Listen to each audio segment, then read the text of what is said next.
欢迎来到频道 Daily Star News， 订阅频道，不要错过当天最热门的新闻。我们今天的时事通讯涵盖以下内容：与凤凰同行赵丽颖合体美照，林人背这么瘦，玄露曾丽颜值真的很高。与凤同行是赵丽颖、林人主演的神仙剧，已经拍了好几个月了。这部剧的官方比较大方，经常贴一些资料，也看粉丝的饭拍和路边预告。两位主角的地位完全不用担心，尤其是女主赵丽颖，感觉比之前的古装剧还要好。这是几天前赵丽颖和搭档的合影，身穿浅色的地球。这位小姐姐也很漂亮，两个美女同框真是赏心悦目。综合来看看女主现在的样子，这套浅色的头发最好看，有一种淡淡的素颜，属于越看越好看的那种。要区分陈丽的不同时期，看她的造型就知道了。这种绑在背后，头上戴着皇冠，基本就是霸道的碧苍王。不过粉丝觉得王者造型有点简单，其实头发可以多换一点，加点发包设计再精致会更好。当然赵丽颖的颜值不用担心，男主林更新册身材也比正面好，肉眼能看出瘦了很多，还有几个10几岁的。一套浅色和一套深色都很好看。林的身材已经很好了，只要瘦下来。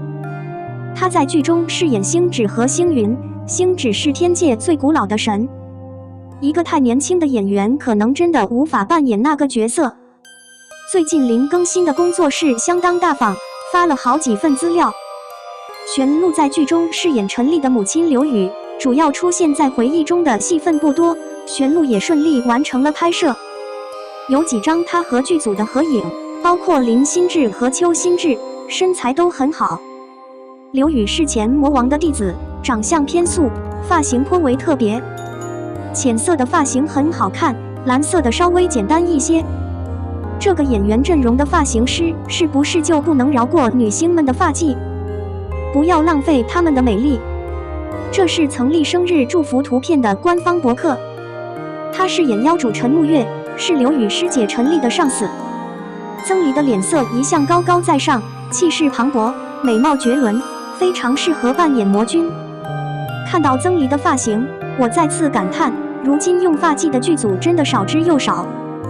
最后来一张剧中林更新的背影，发型背后有一点设计感，看背影很瘦，身高真的让人羡慕。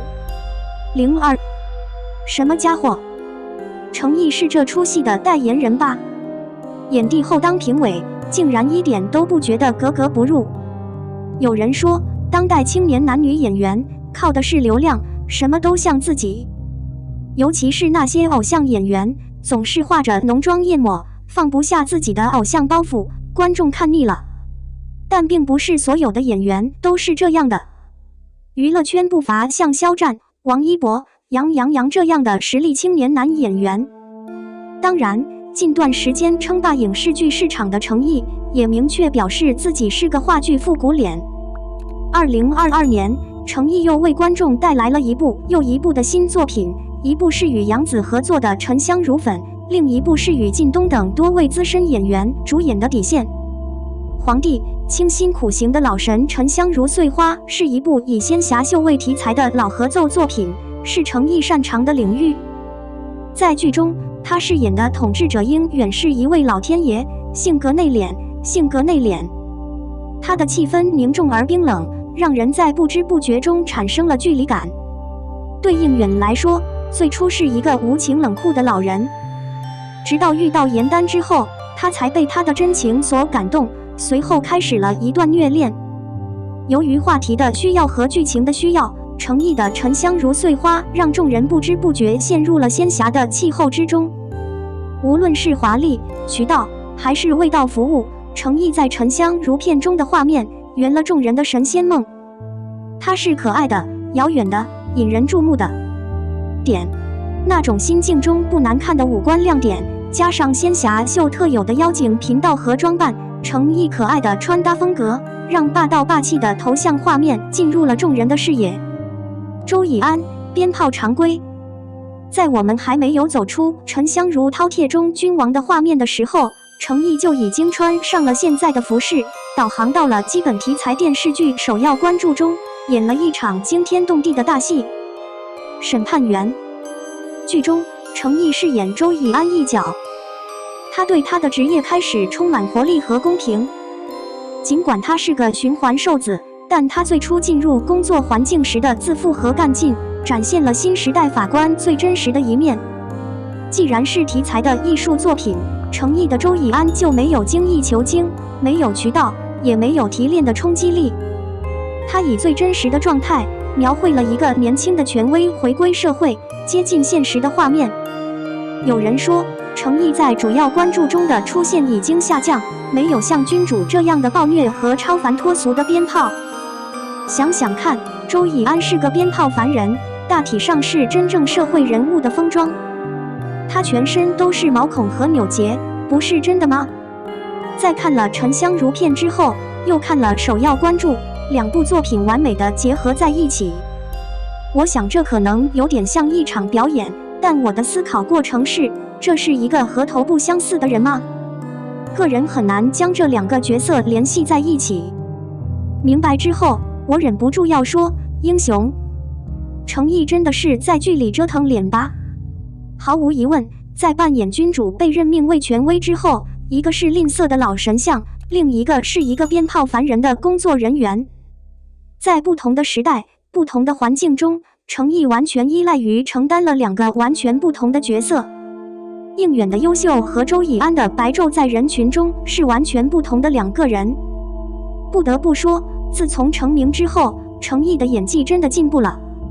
作为一个被无尽目光注视的一流艺人，程毅在短暂的时间内对老派的冷静头脑有了一定的驾驭能力，也能发挥出当今年轻评委的魅力和水准。他的脸可以被替换到工作中，没有反抗的感觉，而碗脸通常用在他身上，几乎没有反抗的感觉。很显然，艺人要承担好每一个角色，但其实还是要感谢程毅的坚持和辛苦，满足了影迷对自己的崇拜，让观众看到了影视中不一样的大人物。在当代人群看来，交通艺人目前不是褒义词，如果你需要被人永远记住，就应该在他们的工作中说服人群，而程毅就是这样做的。无论是统治者还是指定的权威，他都让人们认为他的多才多艺是一个艺人。考虑到一切，顶级艺人不是伟大的艺人，而是伟大的艺人应该是伟大的艺人。程毅离秀谷还差得很远，但他的团结一直在不断升温。我们也接受了，以后他会带着更多的工作和各种不同的遭遇出现在人群中，把碗脸破译得更加有特色。03月红间狐妖小趣终于有权威报道了，这个设定值得期待。从去年开始上映已久的狐妖小红娘月红篇终于确定了演员阵容。确定演员表之前真的讲了娱乐圈里知道不知道的人，现在确定了不知道演员表是喜还是悲。我们作为观众可能不知道几个家庭的悲欢离合，但这次改编的动漫《狐妖小红娘月红》应该不会差。细心的网友应该会发现，参与这次漫改的人不少。恒星引力告诉我们他们今年夏天的实力真的很棒。可能有些网友不知道星引力很少听说，剧中的服务、特效、剧情改编都还不错。星引力参演电视剧《兰花自在》，看过动漫《狐妖小红娘》的网友都知道，动漫中有些地方需要特效，如果剧版的特效跟不上，可能会对剧版造成影响。如果涉及到恒星引力，应该在特效中得到保证。记得第一次看到苍兰诀中被困在水云天3万年的月尊之形，总觉得眼熟，如今终于想起了当时的月尊和狐妖小红娘中的某个东方月，两个时间段的形状相似。如果这部漫画有星体引力的话，我稍微松了口气，而且从现在所有工作人员的妆容来看，真的很难不吸引人，而且妆容真的很好看。在演员的演技上，我们通过演员阵容就知道他们会扮演什么样的角色。杨幂饰演涂山红红，杨幂在古装童话方面有一定的基础，我们使用她过去的《仙剑》剧中的角色，我们可以知道他不会让我们失望。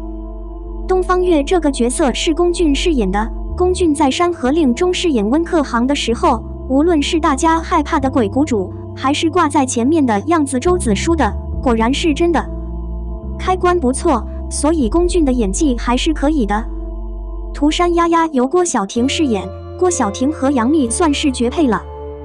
两人曾在《仙剑奇侠传》中合作过，当时杨幂饰演唐雪见，郭晓婷饰演兰花楹。在《仙剑 II》中，兰花楹是最沾的雪见，她们是姐妹相识，在《狐妖小红娘》中画了丫丫，可以说是解控了。即使她们改变了身份，她们仍然团结在一起。虽然郭晓婷自从《仙剑3》之后的戏已经很少了，但是在今年的2部大戏《初识君》和《苍兰诀》中，一个人在剧中扮演2个不同角色的演技真的是不错。让大家惊喜的是，郭晓婷无论是早期的兰花楹，还是后来的顺德仙子，演技如此之广，真是个宝。魏哲鸣饰演奥莱果三少爷，和龚俊也算是绝配了。此前他在《山河之国》中饰演七爷一角，虽然外观比较小，但还是让人印象深刻。看到现在的官宣海报，真的很期待这部剧的开播。开播前，我再去狐妖小红娘。